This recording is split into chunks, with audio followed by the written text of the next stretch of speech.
عالم اسلام کا ایک نوجوان لندن میں روزانہ تہجد کے وقت اٹھتا، سرد موسم اور ٹھنڈے پانی سے وضو کرتا، نماز تہجد ادا کرتا، پابندی کے ساتھ یہ عمل کرتا۔ ایک بڑھیا روزانہ بلا ناغہ اسے یہ کرتے دیکھتی، ایک دن پوچھی بیٹھی، نوجوان تم یہ کیا کرتے ہو؟ نوجوان نے کہا کہ میں اپنے رب کی عبادت کرتا ہوں۔ بڑھیا نے کہا یہ بات تو ٹھیک ہے، مگر موسم سرد ہے، پانی ٹھنڈا ہے، تم پوری نیند لے کر تاخیر سے بھی تو عبادت کر سکتے ہو۔ نوجوان نے کہا اگر میں تاخیر سے کروں گا، وقت گزر گیا تو میری عبادت قبول نہیں ہوگی، اس لیے کچھ بھی ہو مجھے وقت پر ہی اپنی عبادت ادا کرنی ہے۔ بڑھیا نے اس نوجوان کی تعریف کرتے ہوئے ایک تاریخی جملہ بولا، کہا نوجوان کیا فولادی ارادہ ہے تمہارا، اس سے تو تم لوہے کو بھی کاٹ سکتے ہو۔ عالم اسلام میں آج اس نوجوان کو ڈاکٹر علامہ محمد اقبال کے نام سے یاد کیا جاتا ہے۔ خود فرماتے ہیں زمستانی ہوا میں گرچہ تھی شمشیر کی تیزی، نہ چھوٹے مجھ سے لندن میں بھی آداب سحر خیزی۔ جب فولادی ارادہ اور قوت یقین نصیب ہو جائے تو بندہ مومن کسی بڑے سے بڑے جابر اور ظالم کی پرواہ کیے بغیر حق پر ڈٹ جاتا ہے۔ قرآن نے کہا کہ جب فرعون کے جادوگروں نے حقیقت حال دیکھ لی اور دلائل کی روشنی سے ان کے ذہنوں میں ارادے کی سچائی اور یقین کی روشنی پیدا ہو گئی تو انہوں نے فرعون کو ببانگ دہل اس کے منہ پر کہا لن نؤثرک علی ما جاءنا من البینات والذی فطرنا فاقض ما انت قاض۔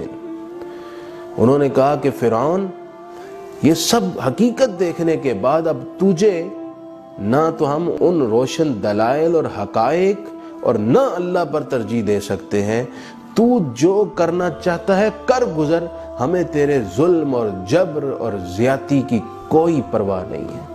فرعون کے وہم و خیال میں بھی نہ تھا کہ اس طرح کے حالات ہو جائیں گے۔ وہ اور اس کا سارا دربار اس کے اپنے جادوگروں کے اس ارادے کی قوت کو دیکھ کر سکتے میں مبتلا ہو گئے۔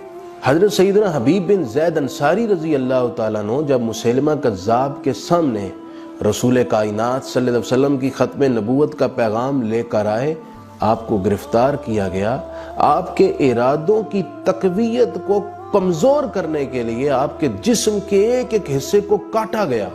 جسم کٹتا جاتا اور کہتے اب بتا، آپ کی زبان سے اف تک نہ نکلا۔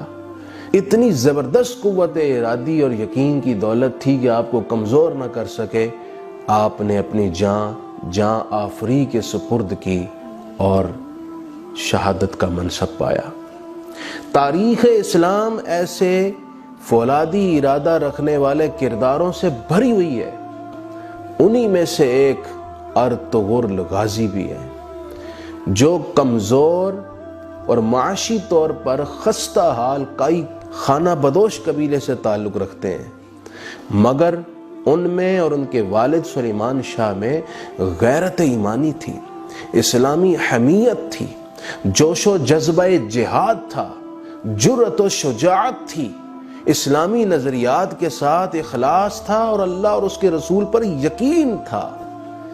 اس ساری طاقت نے ان کو اتنا مضبوط کیا کہ انہوں نے ہر مشکل کو عبور کرتے ہوئے، ہر طوفان سے ٹکراتے ہوئے سلطنت عثمانیہ کی بنیاد رکھ دی، جو آج تاریخ اسلام کی مثالی سلطنت کہی جاتی ہے۔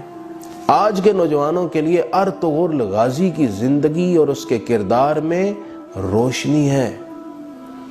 آپ ان کے کردار کو صرف ایک تاریخی کردار نہ سمجھیے، بلکہ اس کردار کو اپنے سامنے رکھ کر اپنے اندر ویسی ہی استقامت، فولادی ارادہ اور قوت یقین پیدا کیجیے۔